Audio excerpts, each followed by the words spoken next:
مجالس آقا عبداللہ حسین میں جب آپ آئیں گے تو کچھ اصول اس قسم کے مل جائیں گے آپ کو. ان قید الشیطان کان ضعیفا.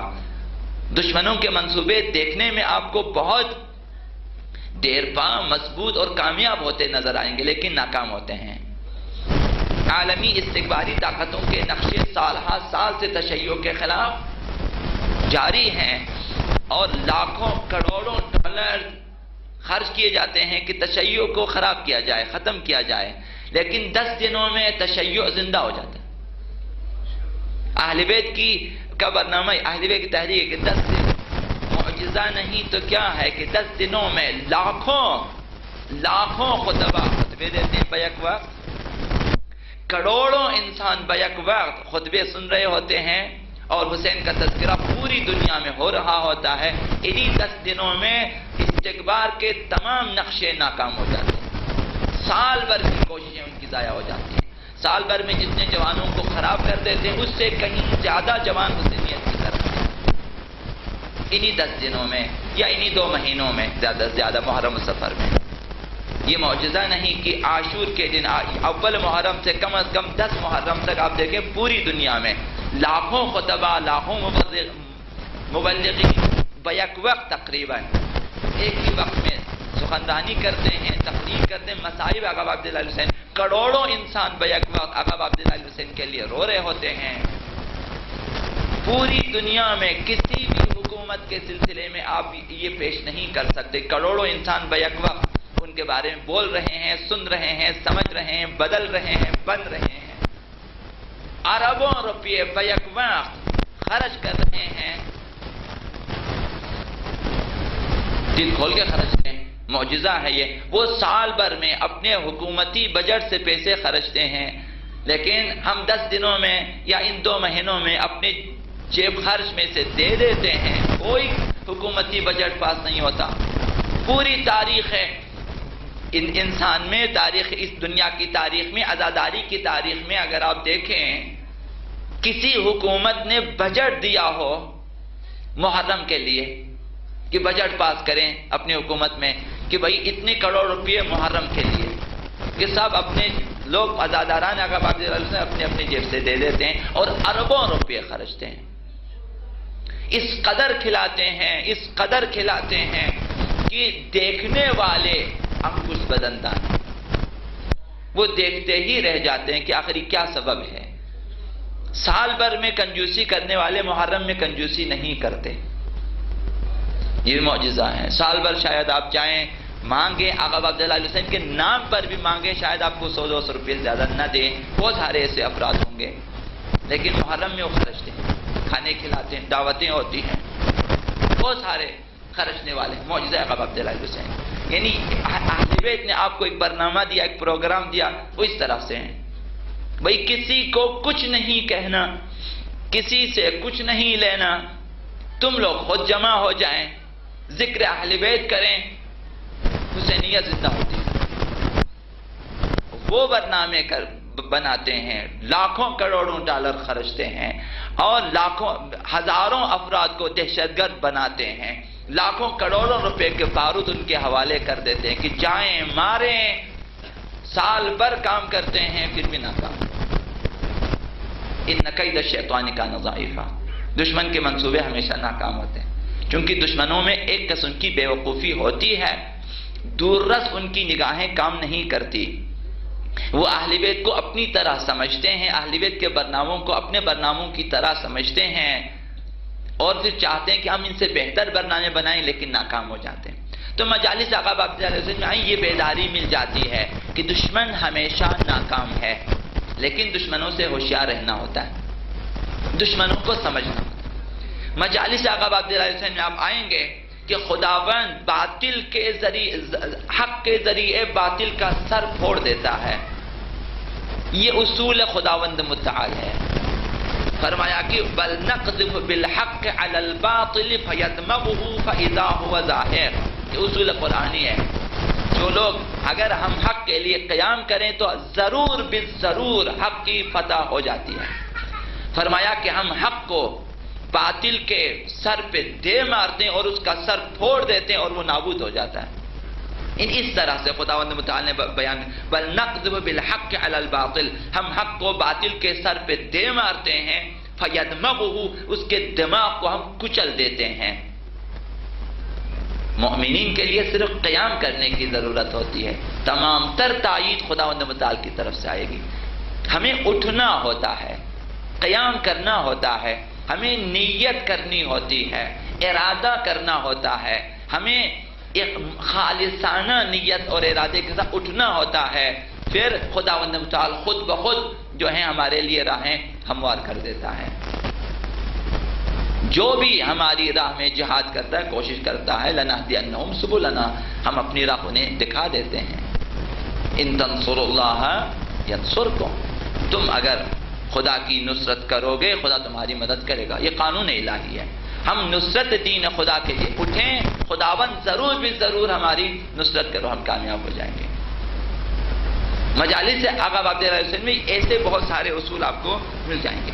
دشمن چاہتے ہیں کہ نور خدا کو خاموش کر دیں، دین اسلام کو نور خدا اہل بیت، نور خدا اسلام، نور خدا شریعت، نور خدا یعنی قرآن، یہ ساری چیزیں انبیاء، دشمن کی کوشش ہوتی ہے نہ رہیں، لیکن خداوند متعال نے اپنا اصول بیان کیا ہے کہ وہ اپنے نور کو کامل کر کے رہے گا۔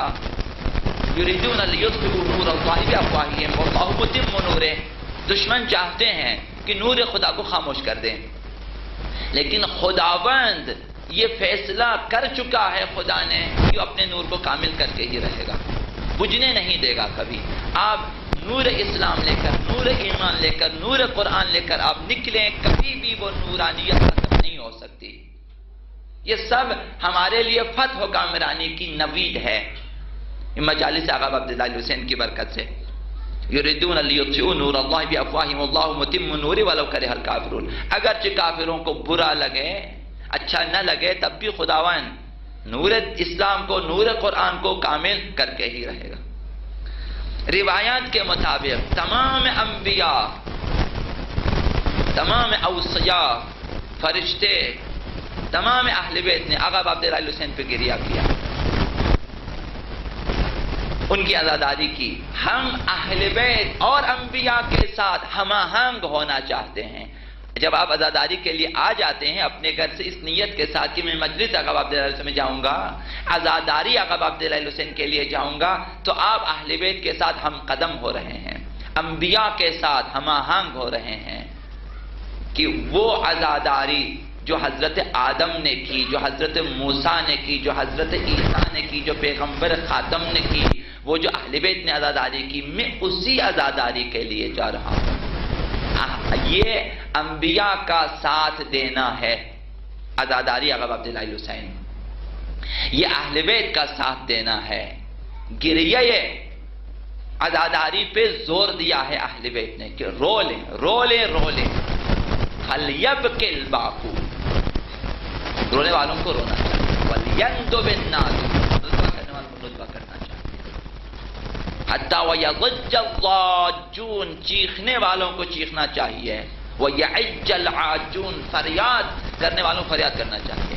شہادت آقا عبداللہ اس طرح سے ہے جو دین اسلام کے لیے ہے، تا چیخیں، فریاد کریں۔ خود آقا عبداللہ حسین نے گریہ کیا ہے، چیخ کر گریہ کیا ہے۔ شہادت حضرت آقا علی اکبر پہ، شہادت آقا ابوالفضل عباس پہ انہوں نے گریہ کیا، پیغمبر اسلام نے گریہ کیا، آقا امام صادق نے اس قدر گریہ کیا کہ ان کی آواز گلی تک آتی تھی۔ یہ جو ہم کم ترین گریہ ہے، اس سے یہ ابھی کم ہے، وہاں تک ہم نہیں پہنچے۔ معرفت چاہیے کہ آقا عبداللہ حسین سینوں میں، دلوں میں، عقیدوں میں جلوگر ہوں، اور محبت سے دل ہمارے مملو اور لبریز ہو جائیں، اس کے بعد آپ دیکھیں پھر کس طرح آپ گریہ کر سکتے ہیں، ایسے ہی آپ گریہ نہیں کر سکتے۔ تو ہماری عزاداری ہم آہنگی ہے اہل بیت اور انبیاء کے ساتھ۔ اقامہ عزاداری صرف تاریخ کربلا کے پڑھنے کا نام نہیں ہے،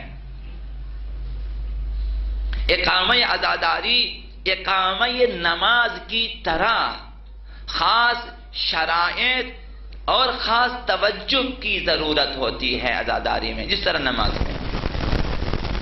نماز میں طہارت و قیام و حرکات و اذکار وغیرہ چاہیے، شرائط ہیں، شرائط نماز میں سے ہیں، طہارت ہے، طہارت بدن ہے، طہارت لباس ہے، طہارت ظاہری و باطنی ہے، طہارت از خبث، طہارت از حدث ضروری ہے، اسی طرح وقت ضروری ہے، قبلہ ضروری ہے، جائے نماز ضروری ہے، وضو ضروری ہے وغیرہ، بہت ساری شرائط ہیں۔ پھر اس کے بعد ایمان ضروری ہے، اسلام ضروری ہے، اس کے بعد آپ نماز پڑھیں گے، وہ بھی توجہ ضروری ہے۔ اگر نماز سے غافل ہو جائیں نماز باطل ہے، اگر پتہ نہ چلے کہ آپ کیا کر رہے ہیں تو نماز اتنی غفلت جس میں نماز گزار کو معلوم نہ ہو کہ میں نماز پڑھ رہا ہوں، نماز باطل ہو جائے گی۔ جس طرح نماز کے لیے خاص شرائط اور خاص توجہ کی ضرورت ہوتی ہے، عزاداری کے لیے بھی خاص توجہ کی ضرورت ہوتی ہے۔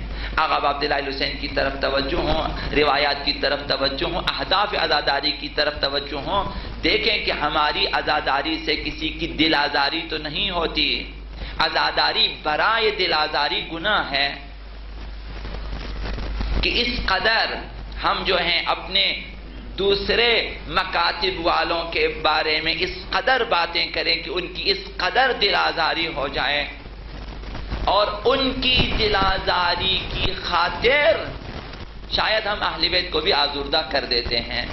تو بعض چیزیں، بعض اشخاص مشترک ہیں پیغمبر میں اور ان میں، جب آپ ان کے بارے میں لب کشائی کریں گے، جب آپ ان کے بارے میں جسارت کریں گے، وہ جسارت ہے پیغمبر اسلام کی جسارت کے مترادف ہیں۔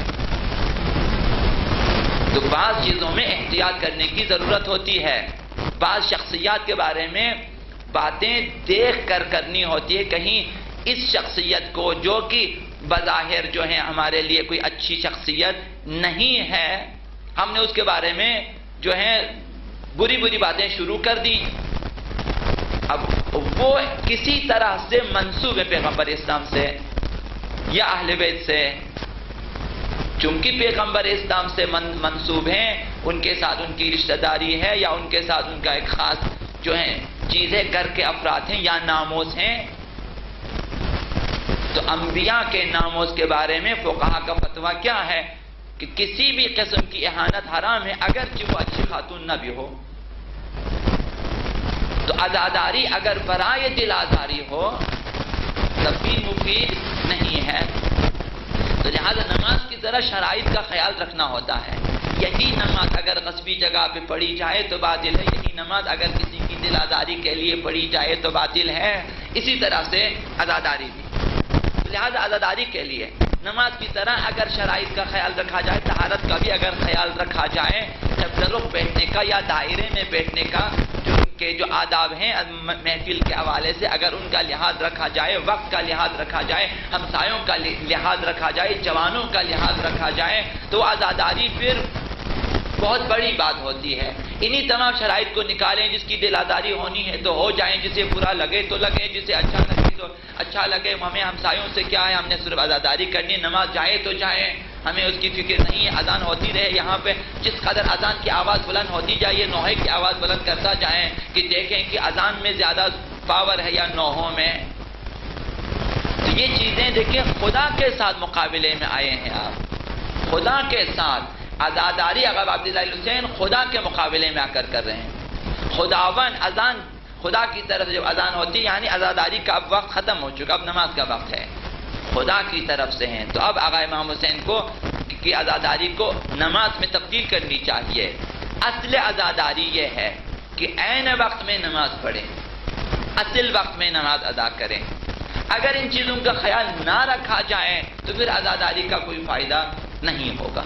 بے شک ہم عمر بھر عزاداری کرتے ہیں۔ آج ہمارے دشمن یہ اقرار کرنے پہ مجبور ہو چکے ہیں کہ ہم تشیع کا مقابلہ نہیں کر سکتے۔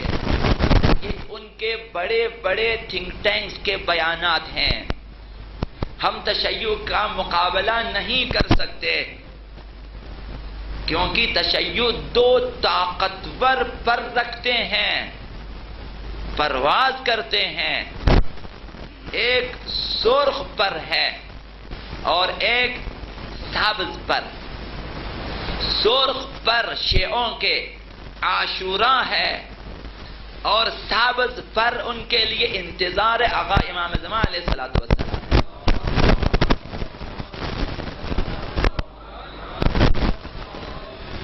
یہ عاشوراء اور انتظار امام زمان دو پر ہیں تشیع کے کہ یہ پرواز کرتے ہیں. اب جب سرخ پر ہیں عاشوراء ہے ان کے پاس تو وہ شہادت اور محاصرے سے نہیں ڈرتے، جیسا کہ تاریخ نے ثابت کیا ہے کہ یہ نہیں ڈرتے محاصرے سے. آقا امام حسین کا بھی محاصرہ کیا گیا تھا، اقتصادی بائیکاٹ بھی کیا گیا، شہادت بھی پیش کرنی پڑی. یہ نہیں ڈرتے، وہ اقتصادی بائیکاٹ اور پروپیگنڈوں سے نہیں گھبراتے، چونکہ ان کے پیشوا امام حسین نے سخت ترین اقتصادی بائیکاٹ کا مقابلہ کیا. کربلا میں بائیکاٹ ہی تو تھا. وہاں بچوں کے لیے بھی پینے کے لیے پانی تک میسر نہ تھا، پانی میسر نہ تھا. اقتصادی بائیکاٹ محاصرہ اس قسم کا تھا.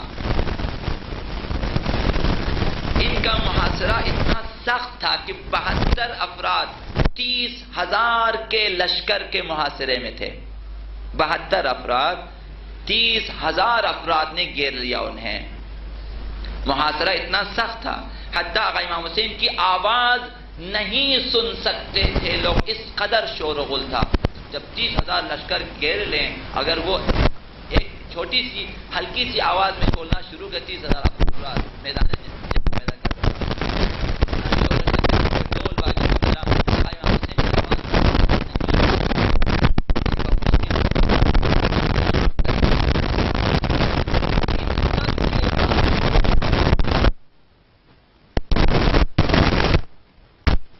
کو بھی قبول کیا، شہادت کو بھی قبول کیا، لیکن ظلم، پستی اور ذلت کو قبول نہ کیا. تو تشیع میں یہ چیز ہوتی ہے، یہ ڈرتے نہیں ہیں. انہی دہشت گردی کے چند سالوں میں آپ نے دیکھ لیا کہ تشیع کو اپاہج نہ کر سکے. بدترین حالات میں بھی جلوس نکالے گئے، دھماکے ہوئے، فائرنگ ہوئی، سب کچھ. آئندہ بھی اسی طرح سے ہے. یہ خداوند متعال کی نصرت سے یہ عزاداری رہے گی، نہ ان کے ہم کچھ ہیں. ہم نصرت خدا اور دعائے اہل بیت کی وجہ سے سب کچھ ہیں. نصرت خدا تائید الہی ہے. اسی طرح سے یہ سلسلہ جاری رہے گا تا ظہور آقا امام زمان علیہ الصلوۃ والسلام.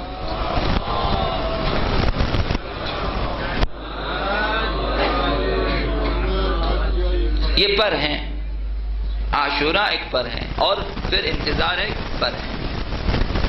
شیعوں کے پیشوا اور ان کے آئیڈیل اپنے شہدائے کربلا جیسے، ان کے آئیڈیل شہدائے کربلا جیسے افراد ہوتے ہیں. ہم عزاداری کرتے ہیں، اپنے آئیڈیل، اپنے نمونوں کو ہم پیش کرتے ہیں کہ ہمارے پاس ایسے نمونے ہیں. جوانوں کے لیے نمونہ ہے، بوڑھوں کے لیے نمونہ ہے، اور نوجوانوں کے لیے نمونے ہیں، خواتین کے لیے بہت سارے نمونے ہیں. ہمارے لیے ہر عمر کے لوگوں کے لیے نمونے ہیں کربلا میں. اور ایسے نمونے ہیں کہ ان کی مثال تاریخ انسان میں نہیں ملتی. ابتدائی آفرینش سے اب تک تاریخ بشریت میں ایسے نمونے نہیں ملیں گے. ہمیشہ عرض کرتا ہوں، علی اکبر واحد ایک، بے بدیل و بے مثال یکتا فرد فرید. آقا ابوالفضل عباس اسی طرح تاریخ میں دوسرا عباس نہیں ملے گا کہ موازنہ کر سکیں، نہیں ملے گا آپ کو. بہت سارے افراد ہیں، ان کی اپنی خصوصیات ہوتی ہیں، لیکن وہ ابوالفضل نہیں ہے. بہت سارے افراد ہوں گے جن کی آواز اچھی ہوگی، شکل و شمائل ہوگی، لیکن وہ شبیہ پیغمبر نہیں ہے. بہت سارے بچے شہید ہوئے لیکن علی اصغر نہیں ہے. تو ہمارے پاس ایسے نمونے ہیں، ہم عزاداری میں انہیں پیش کرتے ہیں. حسین ہیں، زینب ہیں، عباس ہیں، اکبر ہیں، اون محمد ہیں، قاسم ہیں، حبیب ہیں، زہیب ہیں، بہت سارے افراد. دوسری طرف تشیع کی خصوصیت یہ ہے کہ معصوم سے کمتر کسی رہبر کو قبول نہیں کرتے. تشیع میں یہ ہے کہ جب تک امام معصوم نہ ہو، ہمارا کوئی رہبر و رہنما معصوم سے ہٹ کر قبول نہیں کرتے ہیں۔ اگر کسی کو نمائندہ امام معصوم کے طور پہ تسلیم کرتے ہیں، تأیید امام زمان کی وجہ سے انہیں قبول کرتے ہیں، کسی کو اپنا مرجع تقلید مانتے ہیں، کسی کو فقیہ جامع شرائط مانتے ہیں، ہم سے اگر احکام لیتے ہیں تأیید ائمہ کی وجہ سے، وہ نمائندگان آقا امام زمان اس وجہ سے منہائے ائمہ ان کی کوئی حیثیت نہیں ہوتی۔ تو تشیع میں یہ خصوصیت ہے کہ وہ ہر کسی کو اپنا پیشوا، راہبر، رہنما ماننے کے لیے تیار نہیں ہے۔ معصوم سے کمتر کسی رہبری پہ وہ جو ہیں قانع نہیں ہوتے۔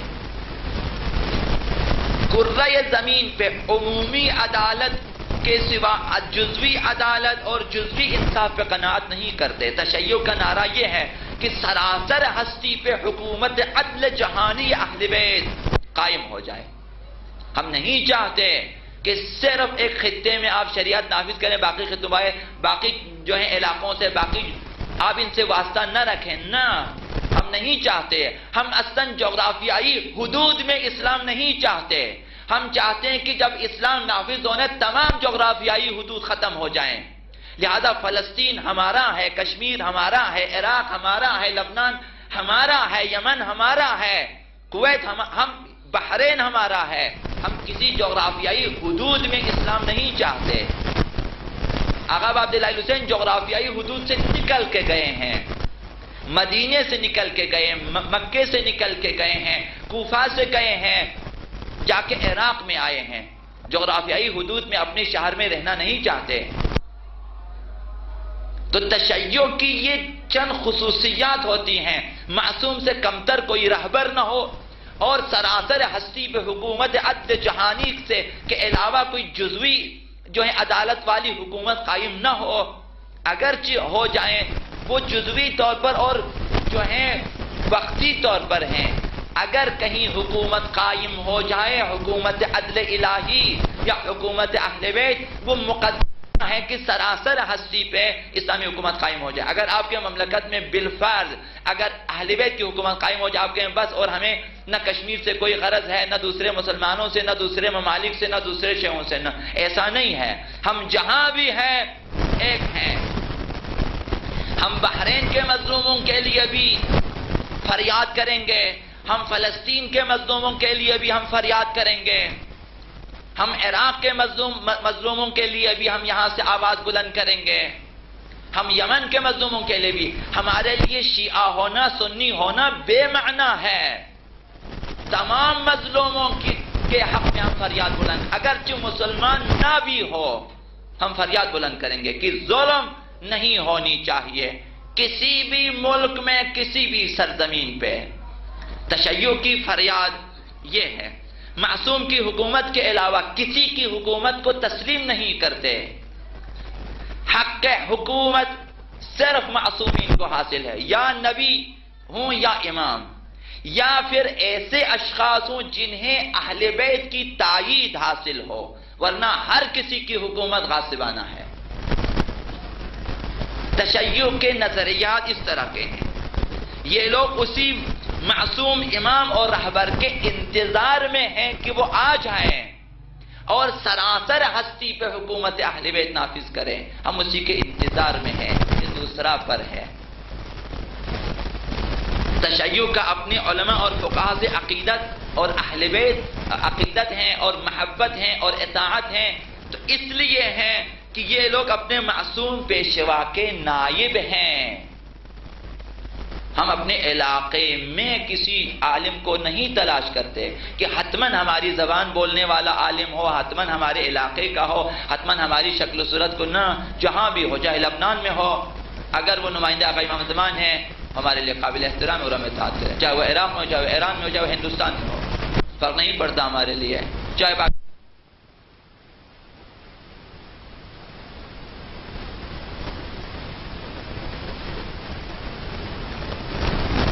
نے تسلیم کیا کہ ہم مقابلہ نہیں کر سکتے، چونکہ جنہیں شہید ہونا آتا ہے، شہادت پیش کرنا آتا ہے، کوئی اقتصادی بائیکاٹ، کوئی اقتصادی محاصرہ، فوجی محاصرہ انہیں اپاہج زمینگی نہ کر سکیں تو دشمن ان کا مقابلہ نہیں کر سکتے۔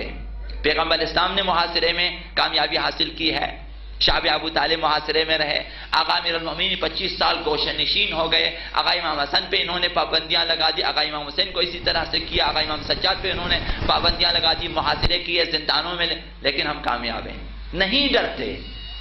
آقا امام سجاد نے کیا فرمایا کہ تم مجھے قتل سے ڈراتے ہو، قتل لنا، ہم شہادت جو ہیں ہمارے لیے فخر کی بات ہوتی ہے، القتل لنا عادت، شہید ہونا ہماری عادت ہے، یہ کوئی بڑی بات نہیں ہے، تم مجھے شہادت ڈراتے ہو۔ سر کو جھکائے تھے، تو گلے میں تھے، ہاتھوں میں ہتھکڑیاں تھی، خاموش تھے، لیکن جب دیکھا، جب مقصد پہ بات ہوتی ہے، سید سجاد سر اٹھاتے ہیں، ببانگ دہل اعلان کرتے ہیں کہ مجھے بھی ممبر پہ جانا ہے، میں نے بھی کچھ بولنا ہے، بولا، اور اسی جگہ انقلاب آیا دربار میں، اسی جگہ اسی دربار میں انقلاب آیا، وہیں پر یزید ناکام ہوا، وہیں اس نے اپنی ناکامی کا اقرار کیا، وہاں مجبور ہوئے کہ اذان دیں، یعنی یزید اپنے دربار میں اذان دلا دے، مؤذن کے اذان دیں، یعنی آقا عبداللہ حسین کی کامیابی کا اعلان کیا۔ اگر سید سجاد کو خاموش کرنا ہے تو حسین کی کامیابی کا اعلان کریں، حسین کی فتح کا اعلان کریں۔ اذان ہوئی، سید سجاد خاموش ہو گئے، تم اسی کو ختم کرنا چاہتے تھے، لہذا دشمنوں نے اقرار کیا ہے یہ۔ تو ہمارے پاس عاشوراء ہے اور انتظار آقا امام زمان، انتظار مہدوی، عاشوراء حسینی، یہ ہمارے دو پر ہیں، لہذا عزاداری میں آقا امام زمان کو فراموش نہ کریں، اور انتظار آقا امام زمان میں عزاداری کو فراموش نہ کریں۔ ہمیشہ عرض کرتا ہوں، کربلا ایسی جگہ ہے جہاں سے ہم پرواز کر سکتے ہیں ظہور کی طرح، اس طرح جہازوں کے لیے رن وے ہوتا ہے، اسی طرح ہم نے عاشوراء کے ذریعے، عزاداری کے ذریعے ہم نے پرواز کرنا ہے۔ اگر عزاداریوں کو آپ ختم کریں پھر تشیع کے پاس کچھ بھی نہیں، پھر ہم ظہور تک بھی نہیں جا سکتے۔ عزاداری آفرینش اور خلقت کے ساتھ ایک قسم کی ہم آہنگی ہوتی ہے، کل ہستی، تمام مخلوقات نے گریہ کیا ہے آقا عبداللہ حسین پہ، اگر ہم دور رہیں ہمیں ان سے ہم آہنگ ہو جانا۔ روایات میں کہ زمین و آسمان نے آقا امام حسین پہ گریہ کیا، ہم نہ کریں، ہم ان کے ساتھ ہم آہنگ ہیں، ہم ان کے ساتھ ہیں، زمین کے ساتھ، آسمان کے ساتھ، زمین و آسمان گریہ کریں، ہم بھی گریہ کریں گے، یہ ہم آہنگی ہے۔ عزاداری انبیاء اور اہل بیت کے ساتھ ہم آہنگی ہے، عزاداری حضرت آقا امام زمان، حضرت آقا امام صادق علیہ السلام کے ساتھ ہم نوائی ہے، وہ فریاد کرتے ہیں، ہم بھی فریاد کریں گے۔ آقا امام زمان شب و روز ماتم کرتے ہیں، ہم بھی ماتم کریں گے۔ آقا امام صادق نے ایک شاعر سے کہا کہ تم مرثیہ پڑھتے ہو، ادھر ہمارے پاس بھی مرثیہ پڑھو، اس نے مرثیہ پڑھا، امام نے اس قدر بلند آواز سے گریہ کیا کہ گلی تک آقا امام صادق کی آواز آتی تھی، صدائے گریہ آقا امام صادق، ہم ان کے ساتھ ہم آہنگ ہیں۔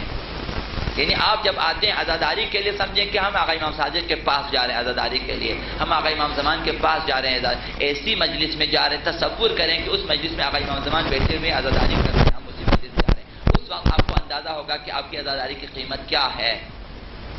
اور واقعاً ایسا ہے، ارواح انبیاء یہاں مختلف روایات میں بیان ہوئے ہیں، کربلا میں بھی آئے ہیں، مدینے میں بھی آئے ہیں، ابھی بھی کربلا میں فرشتے آتے ہیں، ہر شب جمعہ تمام انبیاء کا نزول ہوتا ہے۔ عزاداری آقا عبداللہ حسین، زیارت آقا عبداللہ حسین کے لیے شب جمعہ مستحب ہے کہ کربلا میں اگر جائیں شب جمعہ وہیں رات گزاریں، ذریعہ آقا عبداللہ حسین پہ، چونکہ تمام انبیاء وہاں پر آئے ہوئے ہیں، آپ بھی ان کے ساتھ بیٹھیں تو ہم ان کے ساتھ ہم آہنگ ہو جاتے ہیں۔ عزاداری فرشتوں اور بہشتیوں کے ساتھ ہم آہنگی ہے، فرشتے بھی عزاداری کرتے ہیں، ہم بھی عزاداری کریں گے۔ جنتی جوان، جنتی خواتین، عورتیں بھی عزاداری کرتی ہیں، ہم بھی عزاداری کرتے ہیں۔ سب آقا امام حسین کی عزاداری کے رحم نہ کریں تو ان کے شیعہ ہیں. آقا امام زمان نے فرمایا اب ان سب کے لیے زیارت ناہیہ کے جملے فرمایا کہ فَانْزَعَجَ الرَّسُولُ وَبَكَى قَلْبُهُ الْمَهُولُ. آقا امام حسین کے لیے آقا امام زمان نے فرمایا کہ رسول خدا آپ کی مصیبت میں مضطرب ہو گئے اور ان کے ہراساں دل نے گریہ کیا. پیغمبر اسلام نے وَعَزَاهُ بِكَ الْمَلَائِكَةُ وَالْأَنْبِيَاءُ. اے آقا عبداللہ الحسین آپ پر انبیاء نے بھی ماتم کیا اور فرشتوں نے بھی ماتم کیا. وَفُجِعَتْ بِكَ أُمُّكَ الزَّهْرَاءُ. اور آپ پر گریہ کیا نالہ کیا آپ کی ماں سیدہ کائنات نے گریہ کیا. وَاخْتَلَفَتْ جُنُودُ الْمَلَائِكَةِ الْمُقَرَّبِينَ. فرشتے قافلے در قافلے آپ کی عزاداری کے لیے اور زیارت کے لیے آتے رہے. جہاں عزاداری ہوتی ہیں ایسا نہیں ہے کہ صرف ہم لوگ دیکھتے ہیں، فرشتے ہیں، انبیاء ہیں، انشاءاللہ بہت کچھ ہیں. وَتُعَزِّي أَبَاكَ أَمِيرُ الْمُؤْمِنِينَ. آپ کے بابا امیر المومنین نے تسلیت اور تعزیت پیش کی آپ کی عزاداری پہ. وَأُقِيمَتْ لَكَ الْمَاتَمُ فِي أَعْلَى عِلِّيِّينَ. اے حسین آپ کی عزاداری اعلیٰ علیین میں آسمانوں میں ماتم بپا ہے. یا امام زمان فرماتے ہیں وَلَطَمَتْ عَلَيْكَ الْحُورُ الْعِينَ. حتیٰ جنت کی حور العین بھی اپنے جو ہے اپنا سر و سینہ پیٹ لیتی ہیں آپ کی عزاداری میں. وَبَكَتِ السَّمَاءُ وَسُكَّانُهَا. آسمانوں نے گریہ کیا آسمان والوں نے گریہ کیا. وَالْجِنَانُ وَخُزَّانُهَا. جنت اور جنت کے نگہبانوں نے گریہ کیا. وَالْهِضَابُ وَأَقْطَارُهَا. پہاڑی سلسلوں نے اور ان کے اطراف و اکناف نے گریہ کیا پہاڑوں نے گریہ کیا. وَالْبِحَارُ وَحِيْتَانُهَا. دریاؤں نے دریا کی مچھلیوں نے گریہ کیا. وَمَكَّةُ وَبُنْيَانُهَا. شہر مکہ نے اور شہر مکہ کی بنیادوں نے گریہ کیا. وَالْجِنَانُ وَوِلْدَانُهَا. جو ہیں لڑکوں نے گریہ کیا جنتی جوانوں نے ماتم کیا. والبیت والمقام. خانہ خدا نے گریہ کیا آقا عبداللہ الحسین پہ اور مقام ابراہیم نے گریہ کیا. والمشعر الحرام. اور میدان مشعر الحرام نے بھی آقا امام حسین پہ ماتم کیا. والحل والاحرام. حل و حرم نے بھی داخل حرم مسجد نبوی بیرون حرم مسجد نبوی سب نے گریہ کیا آقا امام حسین پہ. تو ہم ان سب کے ساتھ ہم آہنگ ہونا چاہتے ہیں. جب آپ عزاداری کرتے ہیں ان سب کے ساتھ آپ ہم قدم ہو جاتے ہیں. یہ سب آپ کی عزاداری کی گواہی دیں گے. قیامت کے دن جب آئیں گے پہاڑ اپنی طرف سے آسمان اپنے ہم نے عزاداری کی ہے ہم بھی کھڑے ہو جائے ہم نے بھی عزاداری کی. عزاداری ایک بیعت ہے آقا امام زمان کے ساتھ کہ کل ہم آقا امام حسین کے پاس نہ جا سکے آج ہم آپ کے ہاتھ میں بیعت. یہ عزاداری ان کے ہاتھ میں بیعت ہے. عزاداری بیعت ہے دور سے اپنے احساسات کے ساتھ اور اپنے جذبات کے ساتھ. عزاداری اظہار جذبات ہیں حسینیت کے لیے اسلام کے لیے دین کے لیے آقا امام زمان کے لیے. ہم اپنے ان جذبوں کا اظہار عزاداری میں آ کے کرتے ہیں اور یہ اعلان بیعت ہے آقا امام زمان کے لیے. ہم آج جمع ہو کے آئے آقا عبداللہ الحسین کے نام پہ کل آپ کی صدا پہ ہم جمع ہو کے آئیں گے اپنے سروں کو کٹانے کے لیے اپنے بازوں کو فدا کرنے کے لیے اپنے حلقوموں کو قربان کرنے کے لیے اپنے کلیجوں کو دینے کے لیے اپنی اولاد کو فدا کرنے کے لیے اپنے نفسوں کو دینے کے لیے ہم آ جائیں گے. عزاداری ستمگروں کو وحشت میں ڈالنا ہوتا ہے. دنیا میں آپ دیکھ رہے ہیں عزاداری کی وجہ سے ان کے دلوں پہ دہشت ہے. سب اس پہ بات کرتے ہیں محرم پہ بات کرتے ہیں ہراساں ہو جاتے ہیں. عزاداری مظلوموں کی حمایت کا اعلان ہے. آقا امام حسین کی عزاداری چاہے وہ مظلوم جہاں بھی فلسطین میں ہو عراق میں ہو بحرین میں ہو کشمیر میں پاکستان میں جہاں بھی عزاداری اپنے دینی نمونوں کے پیش کرنے کا ایک منصوبہ ہے اور ایک پروگرام ہے. ہم عزاداری میں نوخیز جوانوں سے کہیں گے کہ حضرت قاسم سے سیکھیں. کیا سیکھیں؟ کہ اگر ہمارے پیشوا یزید جیسے ظالم و فاسق و فاجر افراد بنتے ہیں تو ان کے خلاف موت کی تمنا کرنی چاہیے، اور وہ موت بھی شہد سے زیادہ شیرین ہے۔ اگر ہمارے پیشوا، ہمارے رہبر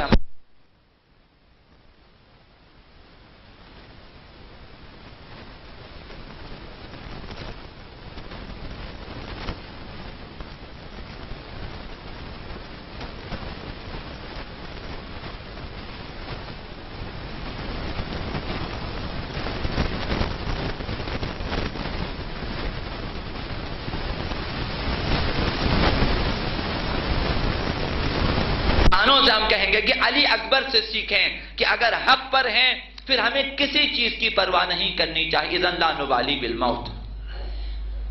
ہم یہ سبق عزاداری میں پڑھاتے ہیں۔ عزاداری یعنی تمام انحرافی منفی سیاستوں کا بائیکاٹ۔ عزاداری بائیکاٹ ہے یزیدیت کے ساتھ۔ یزیدیت تمام انحرافی سیاستوں کی جڑ ہے، تمام منفی سیاستوں کی جڑ ہے، تمام برائیوں کی جڑ ہے۔ عزاداری یعنی ہم یزیدیت کا بائیکاٹ کرتے ہیں، یعنی تمام انحرافات کا ہم بائیکاٹ کرتے ہیں، تمام غلط سیاستوں کا ہم بائیکاٹ کرتے ہیں۔ عزاداری یہ اعلان ہے۔ ہم زیارت عاشورہ میں پڑھتے ہیں لعن اللہ بنی امیہ قاطبہ، تمام بنی امیہ پہ لعنت، چونکہ وہ انحرافات کی جڑ ہیں، تضادات کی جڑ ہیں، گمراہیوں کی جڑ ہیں۔ عزاداری یعنی فداکاروں کی یادوں کو، فداکار افراد کی فداکاریوں کو یاد رکھنا اور ان کے ناموں کو اور ان کی یادوں کو زندہ رکھنا۔ حج کے ایام میں کیا ہوتا ہے؟ حج کے ایام میں حضرت ابراہیم، حضرت اسماعیل اور حضرت ہاجر کی یادوں کو زندہ کیا جاتا ہے۔ حج میں ہم طواف کرتے ہیں۔ طواف میں کیا ہے؟ طواف میں خانہ خدا ہے۔ خانہ خدا میں ایک طرف حجر اسود ہے، دوسری طرف رکن عراقی ہے، ایک طرف رکن یمانی ہے، ایک طرف حجر اسماعیل ہے۔ یہ جو دائرہ آپ نے دیکھا کہ ان کو سامنے رکھ کر، ان کو اپنے جو ہیں پہلو کی طرف رکھ کر آپ نے طواف کرنا، 7 بار چکر لگانا ہے۔ حتیٰ حجر اسماعیل کی چھوٹا سا ایک جو ہے دائرے کی شکل میں انہوں نے وہ نیم دائرے کی شکل میں وہاں ایک جگہ بنی ہوئی ناودان کے طواف میں، اسے اپنے طواف میں شامل کرنا واجب ہے۔ اگر اسے باہر چھوڑ کے اب اندر طواف کریں طواف باطل ہے۔ وہ حجر اسماعیل ہے۔ اب وہاں پر انہوں نے خود بیٹھا یا اپنی بکریوں کو رکھا، جو بھی رکھا، اس کو زندہ رکھنا ہے۔ خدا نے کہا خبردار اس کو ہٹانا نہیں ہے، کوئی بھی نہیں ہٹا۔ مقام ابراہیم پہ کیا ہے؟ مقام ابراہیم پہ وہ پتھر ہے جس پر ابراہیم کھڑے ہو جاتے تھے دیوار کعبے کی دیواریں چڑھانے کے لیے۔ اس مقام ابراہیم کے پیچھے جا کر آپ نے نماز پڑھنی ہے، نماز طواف، ورنہ نماز باطل ہے۔ صفا و مروہ میں کیا ہے؟ صفا و مروہ میں 7 مرتبہ ہاجر نے دوڑ لگا دی تھی۔ خداوند بتایا تم نے بھی 7 مرتبہ دوڑ لگانے ہوئے، چونکہ وہ ماں تھی۔ حضرت اسماعیل کی پیاس کی شدت کا احساس تھا، لہذا وہ دوڑی تھی۔ حاجیوں کو بھی حکم ہے کہ جب درمیان میں پہنچے تو دوڑیں، ہرولا کریں، تیز تیز چلیں۔ حضرت حاجر نے قربانی دی، خدا نے کہا تمہاری قربانی یاد رکھی جائے گی۔ حضرت اسماعیل کو قربان کرنے کے لے گئے، خداوند متعال نے کہا کہ تمام حاجیوں کے لیے واجب ہے کہ قربانی کریں، ایک ایک قربان یاد رکھنی چاہیے۔ دیکھیں ایک نبی نے اپنے نبی بیٹے کو لے کر آئے تھے قربان گاہ میں، خداوند متعال نے ان کی جگہ ایک گوسفند بھیجا، وہ قربان ہو گیا۔ اب تو سب کے لیے واجب ہے کہ اس یاد کو تازہ رکھیں۔ رمی جمرات میں کیا ہے؟ رمی جمرات میں 3 شیطانوں کے جو 3 مقامات پہ نکلنے کی جگہ اس نے حضرت ابراہیم نے پتھر پھینکا تھا۔ تمام حاجیوں کے لیے واجب ہے کہ پتھر پھینکیں، وہاں 7 مرتبہ یاد رکھا جاتا ہے۔ تو جب حج میں یاد رکھا جاتا ہے تو ہم آقا امام حسین کو کیوں یاد نہ رکھیں؟ جب ہاجر کے لیے ہاجر کی دوڑ یاد رکھنے کے قابل ہے، جب اسماعیل کی پیاس یاد رکھنے کے قابل ہیں، زمزم پینا کیوں مستحب ہے؟ شاید اسی وجہ سے تاکہ اسماعیل کی پیاس کو یاد کریں کہ یہ زمزم اسماعیل کے قدموں کے نیچے سے پھوٹا تھا۔ 7 پتھر پھینکنے میں کیا ہے؟ سنت ابراہیمی ہے، اس لیے زندہ رکھیں۔ تو ہم کیوں نہ کربلا کو زندہ رکھیں؟ حضرت حاجر نے 7 مرتبہ دوڑ لگا دی ہے۔ آقا عبداللہ حسین نے کتنی مرتبہ مقتل سے خیمہ گاہ کر دوڑ لگا دی؟ حاجر تو تنہا، ہاتھوں میں کچھ بھی نہ تھا، لیکن آقا عبداللہ حسین جب یہاں سے دوڑ لگاتے ہیں، کسی جگر گوشے کو لے کے جاتے ہیں یا اپنے سامنے بیچتے مقتل میں، جب واپس آتے ہیں کسی کا جنازہ اٹھا کے آتے ہیں۔ چند گھنٹوں کے لیے صحیح حضرت اسماعیل پیاسے رہے، لیکن بالآخر زمزم پھوٹا، سیراب ہوا، لیکن کربلا میں 3 دن تک پیاسے رہے، پانی نہ ملا، شہید ہوئے، پانی نہ ملا۔ ان کی یاد تازہ نہیں رکھنی چاہیے؟ وہاں ایک اسماعیل قربانی کے لیے چلے خلوص نیت کے ساتھ، ہاتھ میں چھری ہے، لیکن بابا کے ہاتھ میں چھری ہے، بیٹے کے لیے کیا تکلیف ہے کہ مجھے اگر کسی نے ذبح بھی کرنا تو میرا اپنا بابا ہے، حکم خدا سے ہے، وہاں درد والی بات نہیں ہے۔ لیکن کربلا میں ایک سے ایک بڑھ کر شقی ترین افراد ہے، کسی کے ہاتھ میں نیزے ہیں تو کسی کے ہاتھ میں تلوار ہے، کسی کے ہاتھ میں تازیانے ہیں، تماچے ہیں۔